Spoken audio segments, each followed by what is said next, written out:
ඔයා මේ එකතු වෙලා ඉන්නේ යොජ්ජා YouTube channel එකත් එක්ක. ඉතින් ආරාධනා කරනවා දිගටම යොජ්ජාත් එක්ක රැඳිලා ඉන්න channel එක subscribe කරන්න. ඉදිරියේදී අපි බලාපොරොත්තු වෙන තාක්ෂණික සහ තාක්ෂණික ක්‍රමශිල්ප පිළිබඳව කතා කරන්න. ඒ කියන්නේ technologies and technique ගැන කතා කරන්න. ඒ වගේම ඔයාලට වැදගත් වෙන බොහෝ දේවල් අපිත් එක්ක කතා කරන්න පුළුවන් රැඳිලා ඉන්න දිගටම. ඔයා thumbnail එකේ දැක්ක වගේම අද කතා කරන්න බලාපොරොත්තු වෙන්නේ රට lockdown කරලා තිබ්බත් job එක කරගන්න බැරි වුණත් බිස්නස් එක කරගන්න බැරි වුණත් බැංකුවට සල්ලි දෙන සුපිරි ආයෝජනයක් පිළිබඳව.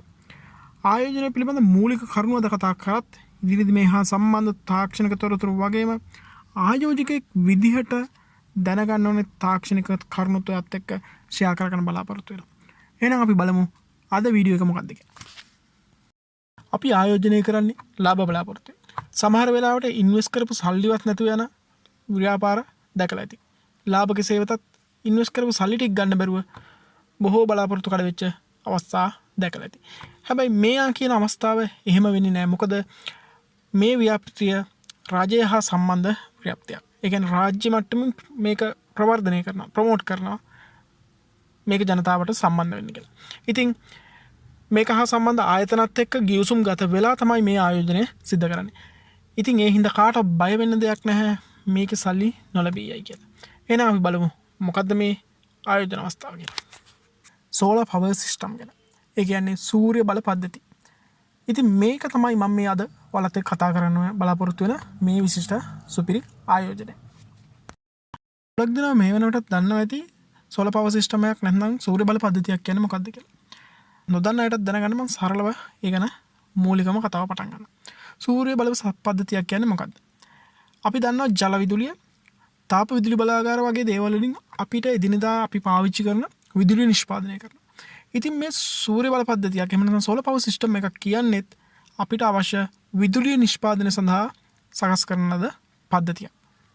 මම අද බලාපොරොත්තු වෙන්නේ නැහැ සූර්ය කිරණ මගින් විදුලිය නිෂ්පාදනය වෙන්නේ කොහොමද කියලා ඒ සම්බන්ධ තාක්ෂණික කරුණු ගැන කතා කරන්න. මොකද මම අද ආයෝජනය පිළිබඳව කතා කරන නිසා අපි වෙන දවසක කතා කරමු සූර්ය බල පද්ධතිය කොහොමද ක්‍රියාකාරී වෙන්නේ, ඒ මගින් විදුලි නිෂ්පාදනය වෙන්නේ කොහොමද කියලා. අපි මේ කතා කරමින් ඉන්නේ solar power system එකක් ඉන්ස්ටෝල් කරලා, ඒ කියන්නේ ඒකේ ආයෝජනය කරලා ලාභ ලබා ගන්න කොහොමද, කොච්චර කාලයක් යනකම් මේ ආයෝජනයෙන් අපිට ලාභ ලබා ගන්න පුළුවන්ද වගේ දේවල් ටිකක්. ලාභ ලැබෙන්නේ කොහොමද කියලා කතා කරන්න කලින් මම කතා කරන්න කැමති අපේ ගෙදර අපි දැන් මේ solar power system එකක් ඉන්ස්ටෝල් කරලා විදුලි නිෂ්පාදනය සිද්ධ කරන්නේ. ඉතින් ඒකත් එක්ක අපේ ගෙදර විදුලි බිල හැදෙන්නේ කොහොමද කියලා කතා කරන්න මම කැමතියි සියලු දෙයටම ඉස්සෙල්ලා. අපේ බිල පිළිබඳ අවබෝධයක් ගන්න සහ ඒක හැදෙන්නේ කොයි විදිහටද කියලා අදහසක් ලබා ගන්න පුළුවන් ලෙකෝ හෝ CEB, ඒ කියන්නේ ලංකා විදුලි පෞද්ගලික සමාගම හෝ ලංකා විදුලි බල මණ්ඩලයේ සයිට් දෙකේ ලොග් කරලා අපිට බලා ගන්න පුළුවන් අපේ බිල කැල්ල වෙන්නේ කොහොමද කියලා අවබෝධයක් ගන්න පුළුවන්. ඉතින් මම මේ ලින්ක් දාලා තියන්නම් පහළ. මම ලෙකෝ එකේ සයිට් එකේ තියෙන කැල්කියුලේටර් එක යූස් කරනවා. මොකද ඒකේ පැහැදිලිව සඳහන් වෙන යුනිට් කැඩෙන්නේ කොහොමද, කියන්නේ යුනිට් කොච්චර ප්‍රමාණයෙන්ද charge වෙන්නේ කියලා. ඉතින් මුලින්ම තියෙන ඩොමෙස්ටික් කියලා. ඉතින් අපි ගෘහස්ත විදුලි සම්බන්ධව කතා කරන නිසා මම නිවසක සම්බන්ධ කතා කරන නිසා මම ඩොමෙස්ටික් කියලා තෝරගන්නවා. ඊට පස්සේ තියෙනවා අපිට මේකේ යුනිට් ගාන ඇතුළත් කරන්න, කොච්චර යුනිට් ප්‍රමාණයක් ගෙදර පාවිච්චි වෙනවද කියලා බලලා අපිට පුළුවන් මේ යුනිට් ගාන මෙයා කරගන්න. එහෙම නැත්නම් දැනට මේ බිල හැදෙන විදිහන්නේ අපි අවබෝධයක් ගන්න යන්නේ. අපිට එන බිලේ කොයි ආකාරයෙන්ද මේ යුනිට් වලට charge වෙන්නේ කියලා අවබෝධයක් ගන්න හදන නිසා ගෙදර විදුලි බිලේ අතර අරගෙන ඒකේ තියෙන යුනිට් ගාන මේක ඇතුළත් කරලා උනත් අපිට බලා ගන්න පුළුවන් මේ බිල කොහොමද හැදිලා තියෙන්නේ කියලා. මම මුලින්ම යුනිට් 200ක් කියලා ඇතුළත් කරලා ඒ වගේම දින ගාන 30යි. මොකද සාමාන්‍ය මාසයක් ඇතුළත සර්කල් එක හැදෙන්නේ දින 30න් 30ට. ඉතින් මම 30ක් කියලා ඇතුළත් කරලා මේ විදිහට කැල්කියුලේට් කරලා දෙනවා. එතකොට බලන්න පුළුවන් මෙන්න මේ විදිහට ඔයාට බලා ගන්න පුළුවන් කොහොමද අපිට අපේ බිල හැදෙන්නේ කියලා. ඉතින් යුනිට් 200ක් වෙනුවෙන් මේගොල්ලෝ අය කරනවා කියලා අපිට පෙන්නනවා 4963.50ක්. ඉතින් මේක හැදෙන්නේ කොහොමද කියලා බලමු. මේගොල්ලන්ගේ ස්ථාවර ගාස්තුකුත් එක්ක තමයි මේ බිල ගාන අපිට ලැබිලා තියෙන්නේ. ස්ථාවර ගාස්තු විදිහට මේගොල්ලෝ මේකට 540ක් කියලා සඳහන් වෙනවා. ඒ වගේම අපි බලමු බිල හැදෙන බ්ලොක් මේගොල්ලෝ බ්ලොක් 1 2 3 4 5 කියලා අපිට පෙන්නනවා. ඉතින් අපි ඒක බලමු කොහොමද හැදෙන්නේ කියලා. යුනිට් 0 ඉඳන් 60 වෙනකන් මේගොල්ලෝ charge කරන රේට් එකක් තියෙනවා. ඒ කියන්නේ 7.85ක් charge කරනවා පළවෙනි යුනිට් 60ට. ඊට පස්සේ 61 ඒ කියන්නේ ඊළඟ යුනිට් 30ට 61 ඉඳන් 90 වෙනකන් මේගොල්ලෝ රුපියල් 10ක් charge කරනවා යුනිට් එකකට. ඒ වගේම 91 ඉඳන් 120 වෙනකන් තියෙන යුනිට් 30ට charge කරනවා රුපියල් 27.75 ගානේ. ඒ වගේම ඉතුරු යුනිට් 60ට ඒ කියන්නේ 121 ඉඳන් 180 වෙනකන් තියෙන යුනිට් 60ට මේගොල්ලෝ charge කරනවා රුපියල් 31 ගානේ. ඊට පස්සේ 180 ඉඳන් ඉහළට 181 ඉඳන් ඉහළට charge කරනවා. අපි දැන් 200 දාපු හින්දා 180 ඉඳන් 200 වෙනකම් මෙතන පෙන්නන්නේ. 181 ඉඳන් මේගොල්ලෝ යුනිට් එකට අය කිරීම කරන්නේ රුපියල් 45 ගන්න. ඒ කියන්නේ අපිට මේකෙන් බලා ගන්න පුළුවන් දෙයක් තමයි යුනිට් 180 වෙනකන් එහෙම නැත්නම් පළවෙනි යුනිට් 60 දී ගොඩක් අඩුයි අපිට එන අපේ අය කිරීම. ඊළඟට දෙවෙනි යුනිට් 30 දී නැවත වැඩිවීමක් වෙලා තියෙනවා. ඒක එතරම් ගොඩක්ම ලොකු වැඩිවීමක් නෙමෙයි. ඊළඟට 91 ඉඳන් 120 වෙනකන් charge වෙන යුනිට් 30ට 27.75 ගානේ අය කරනවා. ඒතර අර දෙවෙනි බ්ලොක් එකේ ඉඳන් රුපියල් 17.75 විතර එක යුනිට් එකේ වැඩිවීමක් තියෙනවා. ඒ වගේම යුනිට් 120 ඉඳන් 180 වෙනකම් 32 ගානේ වැඩි අය කිරීමක් කරනවා. එතකොට ඒකත් තුන්වෙනි බ්ලොක් එකට සාපේක්ෂව සාමාන්‍යයෙන් මෙතන පෙන්වන විදිහට 4.25 විතර වැඩිවීමක්. නමුත් එතනින් පස්සේ යුනිට් 181 ඉඳන් මේගොල්ලෝ රුපියල් 45 ගානේ charge කරනවා. ඒ කියන්නේ එතනත් ලොකු ગેප් එකක් තියෙනවා. ඉතින් යුනිට් 180ට වැඩි වෙනවා නම් ගෙදර පාවිච්චිය අපේ විදුලි බිල ඉතා වැඩි වෙනවා කියලා මෙතනින් බලා ගන්න පුළුවන්. මොකද යුනිට් එකකට 45 ගානේ අය කිරීමක් කරන නිසා. ඉතින් මේ තන පේනවා යුනිට් 200 වෙනකන් 181 ඉඳන් යුනිට් 20කට රුපියල් 45 ගාන තමයි මේගොල්ලෝ charge කරලා තියෙන්නේ. එතකොට එතන ගාන වෙලා තියෙනවා රුපියල් 900ක්. ඉතින් මෙතන යුනිට් ගාන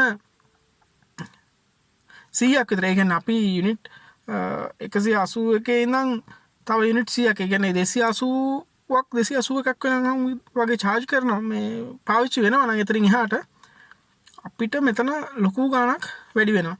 ඒ කියන්නේ දැන් 45 ගානේ එතකොට යුනිට් 100ක්. එතකොට 4500ක් විතර එතෙන්ටම charge වෙනවා. එතකොට සම්පූර්ණ බිල හැදිලාදී ලොකු ගාණක වැඩිවීමක් තියෙනවා. ඉතින් ඒකින්ද තමයි ගොඩක් දුරට කියන්නේ යුනිට් 180කට වඩා අඩුවෙන් පාවිච්චි කරනවා නම් ගෙදර බිල වැඩිවීම ඉතා සීඝ්‍රයෙන් වැඩිවීමක් සිද්ධ වෙන්නේ නැහැ. නමුත් 180ට වැඩි පාවිච්චි වෙනවා නම් විදුලි බිල ඉතා සීඝ්‍රයෙන් වැඩි වෙනවා. ඉතින් අපි බලමු යුනිට් 200ට මේ ගාන යුනිට් 300කට කොහොමද කියලා. යුනිට් 300කට නෝ 49යි සමාන. යුනිට් 300කට මම යුනිට් 300 දාලා කැල් කරන්නම්.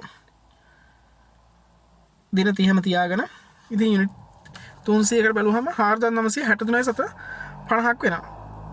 ඒ වගේම යුනිට් මම 250කුත් දාලා බලන්නම්. 250කට වෙනවා 7213.50ක්. ඒ වගේම අපි බලමු යුනිට් 350ට 11713.50ක්. ඉතින් ඒ වගේම අපි බලමු යුනිට් 400ක් දාලා 13963.50ක්. ඉතින් මේ වගේ අය කිරීම ඔයාලට බලා ගන්න පුළුවන්. මේ විදිහට ගිහලා මම යුනිට් 600කුත් දාලා බලන්නම්. එතන වෙනවා 22963.50ක්. ඉතින් බලන්න මේ විදිහට පාවිච්චි කරන යුනිට් ගන්න වැඩි වෙන්න අපේ විදුලි බිල ඉතා සීඝ්‍රයෙන් වැඩි වෙනවා. යුනිට් 200 කියන්නේ 180න් පස්සේ. හොඳයි මේකත් එක්ක මේ කැල්කියුලේෂන් එකත් එක්ක අපි බලමු මේ වැඩි වෙන විදුලි ඒකක ප්‍රමාණයට අපේ පාවිච්චි වැඩි වෙන ප්‍රමාණයත් එක්ක සෝලර් පවර් සිස්ටම් එකක් ගහන එක වාසිදායකද මොකද්ද අපිට ඒකෙන් ලබා ගන්න පුළුවන් ලාභය කියලා. හරි ඒ සඳහා මම Excel sheet එකක් සකස් කරලා තියෙනවා. මේ Excel sheet එක සකස් කරපු විදිහ ගැන තේරෙයි කියලා හිතනවා මම මේ කතා කරගෙන යද්දී. මම මෙතනදී අවුරුදු 1 2 3 විදිහට අවුරුදු 20 දක්වා සඳහන් කරගෙන තියෙනවා. මොකද අවුරුදු 20ක් යනකම් අපි ඇග්‍රීමන්ට් සයින් කරනවා අපේ සේවා සැපයීම් කරුත් එක්ක අපිට මුදල් ලැබෙන විදිහ ගැන ඒ ගැන මම වැඩි ඉස්සර පස්සේ කතා කරන පස්සේ වීඩියෝ එකකදී මම මේකදී ප්‍රොෆිට් එක ලැබෙන විදිහ ගැන පමණක් කතා කරගෙන යන්න. මොකද නැත්නම් වීඩියෝ එක ගොඩාක් දික් වෙන හින්දා. හරි. මම මෙතනදී යුනිට් 200ක් පාවිච්චි කරන නිවසක් ගැන තමයි මේ Excel sheet එක හදාගෙන තියෙන්නේ. ඒ වගේම ඒ ගෙදර ස්ථාපනය කරලා තියෙනවා නම් 5 කිලෝ වොට් සෝලාර් පවර් පද්ධතියක්. ඒකදී අපිට යුනිට් 600ක ප්‍රමාණයක් පළවෙනි අවුරුද්දේදී අපිට යුනිට් 600ක ප්‍රමාණයක් නිෂ්පාදනය කරගන්න පුළුවන්. හරි ඒ කාරණා දෙක එක තමයි මම මේ කතාව ඉදිරියට ගෙනියන්නේ. ඒ වගේම අපි එක්ස්පෝර්ට් කරන යුනිට් එක සඳහා රුපියල් 22ක මුදලක් පළවෙනි අවුරුදු 7 ඇතුළත ගෙවනවා. එතනින් පස්සේ 15 50 ගානේ අවුරුදු 20 වෙනකන්. ඒ කියන්නේ 8 වෙනි අවුරුද්දේ මුල ඉඳන් 20 වෙනි අවුරුද්ද දක්වා ගෙවනවා. ඉතින් ඒ කාරණා එක තමයි මම ඉස්සරහට කතා කරගෙන යන්නේ. හරි යුනිට් 200ක් පාවිච්චි කරන ගෙදරකදී අපිට බිල් amount එක කියන්නේ ගෙවන්න සිද්ධ වෙන බිල මම ඉස්සලා කතා කරා වගේම හොයාගන්න පුළුවන්. අපිට 4963.50ක මුදලක් ගෙවන්න සිද්ධ වෙනවා මාසෙකදී. හරි ඒ වගේම යුනිට් 600ක් ඒ කියන්නේ අපි 5 කිලෝ සිස්ටම් එකක් ඉන්ස්ටෝල් කරලා තියෙනවා. යුනිට් 600ක් නිෂ්පාදනය වෙනවා. එතකොට අපි යුනිට් 200ක් පාවිච්චි කරනවා නම් යුනිට් 600ක් අපි නිෂ්පාදනය කරනවා නම් ඒ දෙකේ වෙනස යුනිට් 400යි. එහෙනම් අන්නේ 400 සඳහා අපිට පුළුවන් විදුලි සැපයීම් කරුගෙන් මුදල් ලබා ගන්න රුපියල් 22 ගානේ පළවෙනි අවුරුදු 7 වෙනකම්. එහෙනම් 8800ක මුදලක් එක මාසයක් තුළ ලබා ගන්න පුළුවන් මේ විදිහට පළවෙනි අවුරුද්දේදී. එහෙනම් අපිට අවුරුද්ද අවසාන වෙනකොට ඒ කියන්නේ පළවෙනි අවුරුද්ද අවසාන වෙද්දී අපිට යුනිට් 4800ක් එක්ස්පෝර්ට් කිරීමේ හැකියාව තියෙනවා. ඒ වගේම ඉන්කම් එක විදිහට 1,56,600ක මුදලක් ලබා ගැනීමේ හැකියාව තියෙනවා. ඒ වගේම මම කතා කරා 4,963.50ක මුදලක් මාසයකට අපි විදුලි බිල වශයෙන් ගෙවීමට සිද්ධ වෙනවා යුනිට් 200ක් පාවිච්චි කරනවා කියලා. එහෙනම් මාසයක් ගානේ අවුරුද්දක් වෙනකොට අපිට 59,562ක මුදලක් සේවා සැපයීම් කරුට ගෙවන්න සිද්ධ වෙනවා. එහෙනම් අපි සෝලාර් පවර් පද්ධතියක් ස්ථාපනය කරාට පස්සේ අපිට මේ ගෙවන්න සිද්ධ වෙන මුදල ගෙවන්න අවශ්‍ය නැහැ. මොකද ගෙදරට අවශ්‍ය විදුලිය සෝලාර් පවර් පද්ධතිය හරහා ලබා ගැනීමේ හැකියාව තියෙන නිසා. එතකොට අපිට 59,562ක මුදලක් ඉතුරු කර ගැනීමේ අවස්ථාව තියෙනවා. ඒ වගේම අපිට 1,56,600ක මුදලක් අවුරුද්ද අවසානයේදී ලැබෙනවා එක්ස්පෝර්ට් ආදායමක් විදියට. ඉතින් එහෙමනම් පළවෙනි අවුරුද්ද අවසානයේදී අපිට 1,65,162ක මුදලක් ඉතුරු වෙලා තියෙනවා. ඒ කියන්නේ අපේ එක්ස්පෝර්ට් ආදායම සහ අපි විසින් ගෙවිය යුතු බිල කියන එකත් ඉතුරු වීම නිසා අපිට 1,65,162ක මුදලක් ඉතුරු වෙලා තියෙනවා. හරි. ඉතින් මෙතනින් එහාට මම අවසානයේදී කතා කරන්න මේ දක්වා දැන්ට කතා කරගෙන යනවා. හරි. දෙවෙනි අවුරුද්ද ගැන සලකලා බලුවොත් යුනිට් දෙවෙනි අවුරුද්දේ එක මාසයකදී 200 යුනිට් 200ක් පාවිච්චි වෙනවා. ඒ සඳහා ගෙවන්න ඕනේ මාසික බිල තමයි 4,963.50ක මුදල. ඒ වගේම ප්‍රොඩක්ෂන් එක 595.2 දක්වා මම අඩු කරලා තියෙනවා. ඒ අඩු කිරීමේ හේතුව මම පසුව කතා කරන්නම්. මේ සියලු දේවල් කතා කරන ගියොත් වීඩියෝ එක ගොඩක් දිග වෙන හින්දා මේ සියලු දේවල් ඊළඟ වීඩියෝ එකේදී මම කතා කරනවා. මේ මෙහෙම අඩු කරලා තියෙන්නේ යුනිට් ගාන කියලා. හරි. 595.2 දක්වා යුනිට් ප්‍රොඩක්ෂන් එකක් තියෙනවා. එතකොට අපි අර යුනිට් 200ක් එකකින් අඩු කරාට පස්සේ 395.2ක් අපිට එක්ස්පෝර්ට් කිරීමේ හැකියාව තියෙනවා. ඒ සඳහා මාසයකට ලැබෙන මුදල තමයි 8,694.40ක මුදලක්. වෘද්ධකදී අපි බලුවොත් එහෙම යුනිට් 4,742.4ක් අපිට එක්ස්පෝර්ට් කරන්න පුළුවන්.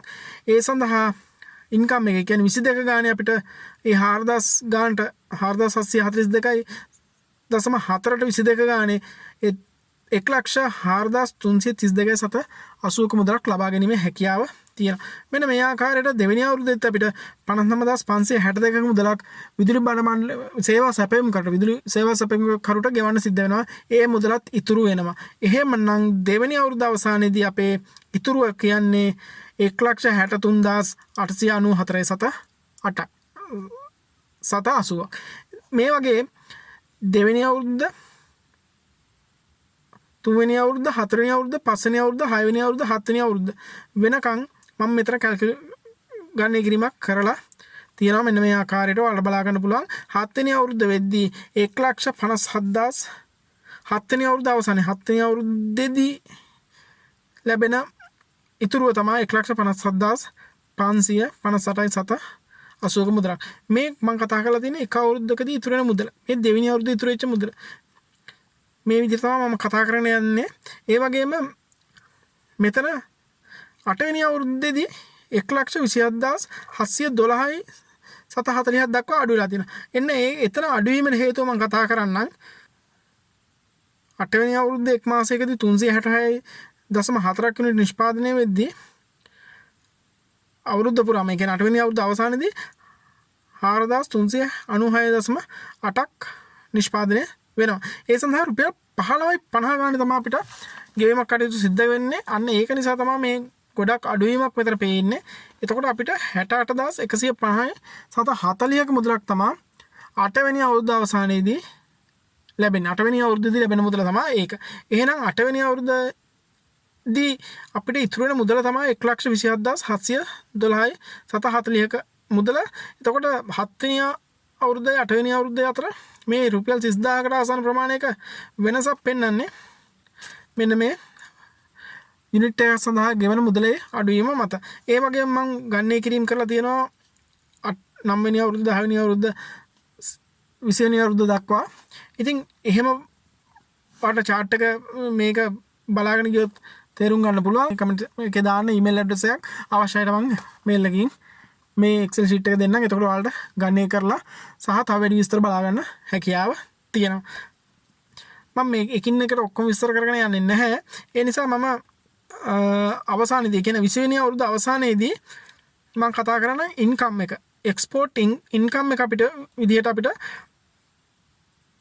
15,28,905.60ක මුදලක් ඉතුරු වෙලා තියෙනවා. ඒ කියන්නේ අපිට ලැබිලා තියෙනවා. ඒ වගේම අපි මාස ගානේ කියන්නේ අවුරුද්ද ගානේ මාස ගානේ ගෙවලා අවුරුදු 20කදී අපි ගෙවන්න ඕනේ මුදල විදිහට අපිට ඉතුරු කරගන්න පුළුවන් 11,91,240ක මුදලක්. ඉතින් 11,91,240 සහ 15,28,905.60ක මුදල අපිට තියෙන ඉතුරුවක්.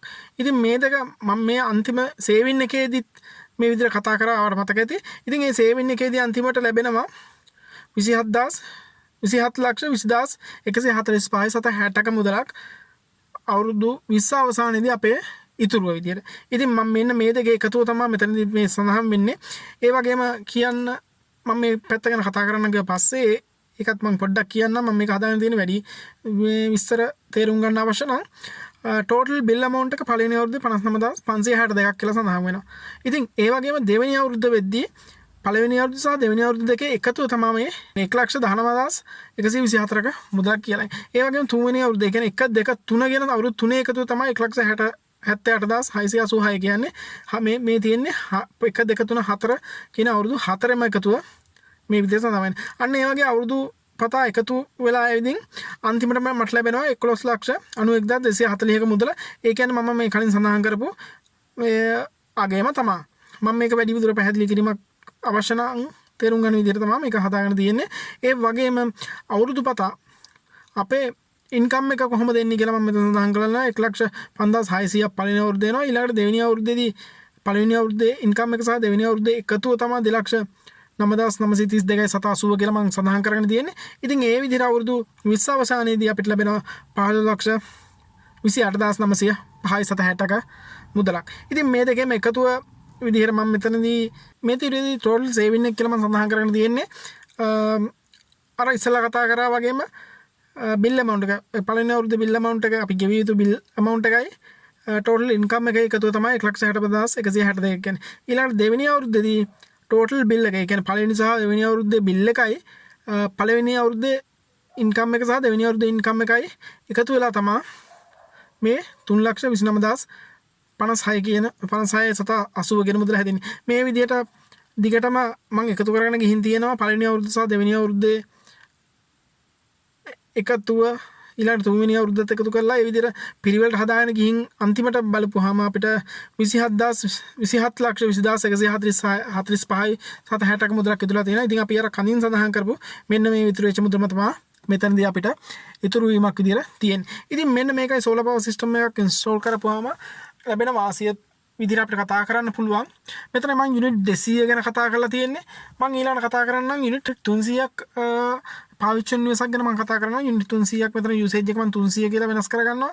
ඒ වගේම ඒ සඳහා අවශ්‍ය යන බිල මම අර සයිට් එකට ගිහිල්ලා කැල් කරලා ලබාගෙන තියෙනවා. ඉතින් ඒ විදිහට මම අර කලින් විස්තර කරපු ආකාරයටම මේ ෂීට් එක දිහා බලන්න ගියොත් අපිට තේරෙනවා බිල් amount එක. ඒ කියන්නේ මගේ බිල් අවුරුද්දක් සඳහා මම ගෙවන්න ඕනේ බිල් මගේ වැඩි වෙලා තියෙනවා. මොකද මෙතන 99,463ක් දක්වා වැඩි වෙලා තියෙනවා මාසෙක ගෙවිය යුතු මුදල. අපි ඉස්සලා යුනිට් 200කදී ගෙවුවේ 4,963ක් වගේ මුදලක් නිසා. ඉතින් ඒ වැඩි වීමත් එක්ක අවුරුද්දකදී ගෙවන්න ඕනේ මුදල වැඩි වෙලා තියෙනවා 1,13,562 දක්වා. ඉතින් ඒ විදිහට අවුරුදු 20කදී අපි ගෙවන්න ඕනේ මුදල විදිහට සඳහන් වෙනවා 22,71,240ක මුදලක් අපි අපේ විදුලි සැපයුම් කරුට ගෙවන්න සිද්ධ වෙලා තියෙනවා. ඒ වගේම මෙතනදී අර අපි යුනිට් ගන්න දැන් මෙතන යුනිට් 300ක් නිසා අපිට ඉතුරු යුනිට් ගන්න තමයි 300. ඒ කියන්නේ එක්ස්පෝර්ට් කරන්න පුළුවන් හැකියාව තියෙන යුනිට් 300. ඉතින් ඒ විදිහට අපි ගන්න කිරීමක් කරලා බලුවාම අපිට ඉන්කම් එක එක්ස්පෝර්ට් ඉන්කම් එක විදිහට ලැබෙනවා අවුරුදු 20 අවසානයේදී 11,0305ක මුදලක් 11,02,305ක මුදලක් අපිට ලැබෙනවා. ඉතින් මේ දෙකේම එකතු අපි බැලුවොත් එහෙනම් අපේ ටෝටල් සේවින් එක කියන්නේ අවුරුදු 20 අවසානයේදී අපි සෝලර් පවර් සිස්ටම් එකක් ස්ථාපනය කරාට පස්සේ අපිට ලැබෙන ඉන්කම් එක විදිහට කතා කරොත් 3,73,545ක මුදලක් අපිට ඉතුරු කරගන්න හැකියාව තියෙනවා. ඉතින් මේක කතා කරලා බැලුවොත් යුනිට් 200ක් පාවිච්චි කරන ගෙදරකට වඩා යුනිට් 300ක් පාවිච්චි කරන ගෙදරක සේවින් එක වැඩි වෙලා තියෙනවා. ඒ කියන්නේ මුදල වැඩි වෙලා තියෙනවා. අපි යුනිට් කතා කරේ 200ක් පාවිච්චි කරන නිවසක 27 ලක්ෂයක් ගැන යුනිට් 300ක් පාවිච්චි කරන ගෙදරදී අපිට කතා කරන්න පුළුවන් අන්තිමට 33,73,000 ගානක ඉතුරුවක් ගැන. ඉතින් මෙතනදී අපිට 27,06,කට ආසන්න ප්‍රමාණයක ඉතුරුවක් තියෙනවා. ඉතින් මේක වැඩි වෙලා තියෙන්නේ අපි අර වැඩි වෙන යුනිට් එකකට අපේ බිල වැඩි වීම ඉතා වැඩි නිසා. ඉතින් ඒකත් එක්ක ගෙදරක විදුලි බිල් යුනිට් ගාන වැඩි නම් සෝලර් පවර් සිස්ටම් එක ඉන්ස්ටෝල් කරගැනීමෙන් ලබා ගන්න පුළුවන් වාසිය වැඩි. ඉතින් ඒ වගේම මම යුනිට් 500ක් පාවිච්චි කරන නිවසක් ගැන බලන්නම්. මේ විදිහට 500 අපි සඳහන් කරගන්නවා. ඒ වගේම 500ට අදාළ බිල මං කල් කරගෙන තියෙනවා. අර මේ සඳහන් කරපු සයිට් එකෙන්. ඉතින් ඒක මම මෙහෙම සඳහන් කරගෙන මෙන්න මේ විදිහට හදා ගන්නවා.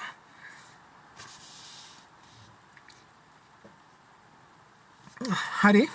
ඉතින් මේ විදිහට වෙනස් කරගත්තට පස්සේ අපිට මේකෙදි බලා ගන්න පුළුවන් අපේ බිල් amount එක. කියන්නේ මාසෙක ගානේ අවුරුද්දකදී ගෙවන්න ඕනේ ගාන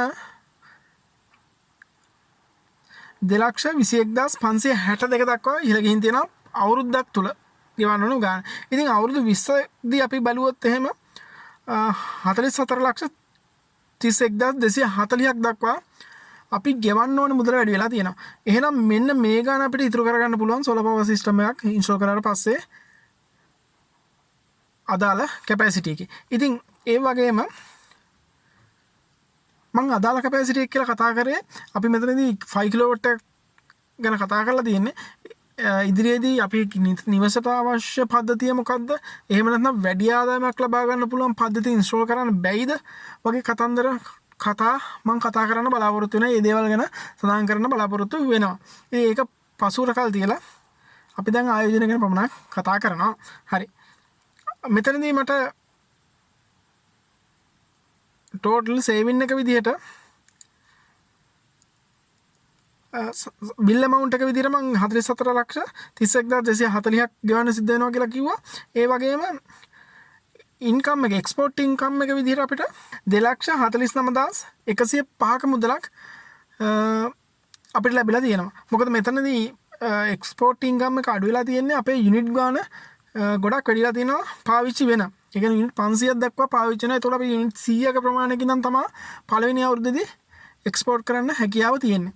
ඉතින් ඒ ගණනය කිරීම එක්ක අපිට ලැබිලා තියෙන ආදායම තමයි 2,49,105ක මුදලක්. ඉතින් මේ දෙකේම එකතුව බැලුවොත් 46,80,345ක් අපිට ඉතුරුවක් තියෙනවා. යුනිට් 500ක් මේ නිවසේ පාවිච්චි වෙනවා නම් හරි. ඉතින් මේ විදිහට අපේ ගෙදර පාවිච්චි වෙන යුනිට් ගාන වැඩි වෙන්න අපිට ඉතුරු වෙන මුදල ගොඩක් වැඩි වෙනවා කියලා පේනවා. මේක මම මේ අවශ්‍යයට මම ඉස්සලත් කිව්වා වගේ Excel sheet එක එවන්නම්. ඕගොල්ලන්ගේ අවශ්‍යතාවය පරිදි මේක මෙතනදී එතකොට වෙනස් කරගන්න තියෙන්නේ යුනිට් යූසේජ් එක සහ බිල් amount එක වෙනස් කරගත්තාම මේ කැල්කියුලේෂන් එක ඔටෝමැටිකලි වෙනවා. ඉතින් අවශ්‍යයි මට මේ ඊමේල් ඇඩ්‍රස් එක කමෙන්ට් කරන්න මම ඒගොල්ලන්ට මේක දාන්නම්. ඉතින් මම මේ සඳහන් කරපු කාරණාත් එක්ක ඔයාලට තේරෙනවා ඇති සෝලාර් පවර් සිස්ටම් එකක් ඉන්ස්ටෝල් කරගත්තට පස්සේ අපිට අතට මුදලක් ලැබෙනවා වගේම අපේ අතේ තියෙන මුදලක් වියදම් වෙනකන් නවත්ත ගන්න පුළුවන්. ඉතින් මේ දෙකම එකතුව තමයි අපි මේ සේවින් එක කියලා කතා කරන්න හැකියාව තියෙන්නේ. අපි ආයෝජනය කරන මුදල කොච්චරද කියන එක සහ ඒ හා සම්බන්ධව අපි මේ මුදල බැංක් එකේ බැංක් FD එකක් දාගෙන තිබුණොත් සහ මේකේ ආයෝජනය කිරීම ඇති වෙන වාසිය ගැන කතා කරන තමයි මේ හදන්නේ. ඉතින් සාමාන්‍යයෙන් 5 කිලෝවොට් පද්ධතියක් 8,50,000කට විතර ඉන්ස්ටෝල් කරගැනීමේ හැකියාව තියෙනවා. 8,50,000ක් අපි ආයෝජනය කරලා අපේ ගෙදර පාවිච්චි කරන යුනිට් 200 නම් යුනිට් 200 පාවිච්චි වෙන නිවසක දී අපිට ආදායම විදිහට මම කතා කරා 27,20,145ක මුදලක් ඉතුරු වෙනවා කියලා. එහෙමනම් අපි මේ 8,50,000 බැංකුවේ FD එකක් දැම්මොත් මොකද වෙන්නේ? FD එකක් දැම්මොත් අපිට පළවෙනි අවුරුද්දේදී 8,50,000ට සාමාන්‍යයෙන් මම 6ක් වගේ පොලි අනුපාතයක් එක්ක ගණනය කිරීම කරද්දී මෙන්න මේ විදිහට ගණනය කිරීම කරගෙන ගිහින් දින පළවෙනි අවුරුද්ද අවසානයේදී 51,000ක මුදලක් අපිට ලැබෙනවා. ඒ වගේම පළවෙනි අවුරුද්ද අවසාන ලැබෙන පොලියත් මුදලත් එකතු කරලා අපි නැවත FD එකක් දැම්මොත් අපිට දෙවෙනි අවුරුද්දේ 54,060ක් හම්බ වෙනවා පොලිය විදිහට. ඉතින් මේ විදිහට ඒ අවුරුද්දේ පොලියයි මුදලයි එකතු කරලා ඊළඟ අවුරුද්දට FD එකට ඒ විදිහට එකතු ගියොත් අපිට අවුරුදු 20 අවසානයේදී අපිට ලැබෙන 7,26,065ක මුදලක් අපිට අපේ අතට ගන්න පුළුවන්. අපි සිස්ටම් එකක් ඉන්ස්ටෝල් කරාට පස්සේ අපිට ලැබෙන ආදායම තමයි 27,20,145. ඉතින් මීටදී මේ ආදායම වැඩි කියලා වලට බැලුමට පේනවා. හැබැයි එක දෙයක් අමතක කරගන්න එපා. මොකද්ද? අපි මේ මුදල බැංකුවේ ආයෝජනය කළොත් අපි විදුලි බිල නොකඩවා ගෙවාගෙන යන්න ඕනේ. 11,91,240ක් අවුරුදු 20 තුල අපි ගෙවන්න සිද්ධ වෙනවා. එහෙනම් මේ මුදල බැංකුවේ දාලා තිබ්බොත් අපි 11,91,240ක් මුදලක් ගෙවිය යුතුයි. එහෙනම් අපිට ඇත්තටම ඉතුරු වෙලා තියෙන මුදල මොකක්ද කියලා බැලුවොත් 15,34,825යි 715ක මුදලක් තමයි ඇත්ත වශයෙන්ම අපිට ඉතුරු වෙලා තියෙන්නේ. හැබැයි මෙතනදී මේ ලැබෙන මුදල 27,20,145ක මුදල අපි ගෙවන්න ඕනේ බිල 0 කරගෙන තියෙනවා. සහ අපිට තව ආදායමක් ලැබිලා තියෙනවා. අනේ මේ දෙකේ එකතුව තමයි මේ කියන්නේ. එහෙමනම් FD එකක් දාන එකට වැඩිය මේ වගේ සෝලාර් පවර් පද්ධතියක ආයෝජනය කරන එක වටිනාකමින් ඉතා වැඩි වෙලා කියලා මට කියන්න පුළුවන් මේ දත්තත් එක්ක. මං යුනිට් 300ක් සහ 500ක් ගැන කතා කරා. එතන තියෙන amount දෙක අරගෙන බලන්න අපේ යූසේජ් එක වැඩි වෙද්දී කොච්චර වැඩි ආදායමක් අපිට ලැබෙනවද කියලා FD එකක් දානට වැඩිය. ඉතින් FD එකක් දාලා මේ ලැබෙන ආදායමත් අපි විදුලි බිලත් ඉතුරු කරගෙන ලබන ආදායමත් එක්ක සංසන්දනය කරොත් සෝලර් පවර් සිස්ටම් එකට යන එක ඉතා අවශ්‍යදායකයි කියලා මම හිතනවා. ඉතින් අද වීඩියෝ එක අපි මෙතනින් නිමා කරන්නයි බලාපොරොත්තු වෙන්නේ. මොකද තව ගොඩක් කරුණු මේ සම්බන්ධව කතා කරන්න තියෙනවා. නමුත් වීඩියෝ එක දික් වෙන හින්දා මෙතනින් නවතිනවා.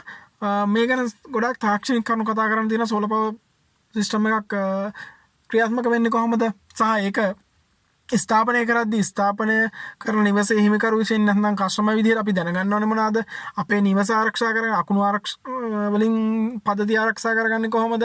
ඒ හා සම්බන්ධ විදුලි අනතුරු වලින් අපි ආරක්ෂා කරගන්නේ කොහොමද? එතකොට කම්පැනි එකකින් ඉතින් සෝලර් පවර් සිස්ටම් එකක් ඉන්ස්ටෝල් කරනවා නම් ඒ ඉන්ස්ටෝල් කරද්දී ඒගොල්ලෝ මොන දේවල් අපිට කරලා දෙන්න ඕනේද? අපේ ආරක්ෂාව වෙනුවෙන් ඒ දේවල් අපිටම කතා කරලා මේ දේවල් ඇයි කරන්නේ නැත්තේ එහෙනම් මේ දේවල් කරත් නේද හොඳ කියලා අහන තරමට අපි දැනුවත් වෙලා ඉන්න ඕන තමයි ගොඩක් වටින්නේ. ඉතින් ඒ දේවල් ගැන පසුව කතා කරනවා. වීඩියෝ එකට ලයික් කරන්න, ෂෙයා කරන්න. ඒ වගේම YouTube channel එක subscribe කරන්න අමතක කරන්න එපා. මොකද ඉදිරියේදී එන වීඩියෝස් වලට බලා ගන්න ලේසියෙන් පුළුවන් ඒ හරහා. ඉතින් ඔයාලා කමෙන්ට් කරන්න. මම අර කිව්වා වගේ Excel sheet එක සහ අනිකුත් දේවල් මොනහරි ප්‍රශ්න තියෙනවා කමෙන්ට් කරන්න. ඉතින් ඒකෙදි මට පුළුවන් විදිහට මම ඔයාලගේ ප්‍රශ්න වලට උත්තර දෙන්නත් ලෑස්තිලා ඉන්නවා. ඉතින් වීඩියෝ එකකින් හමු වෙනතුරු ඔයාලා සියලු දෙනාටම අයවෝන් කියනවා.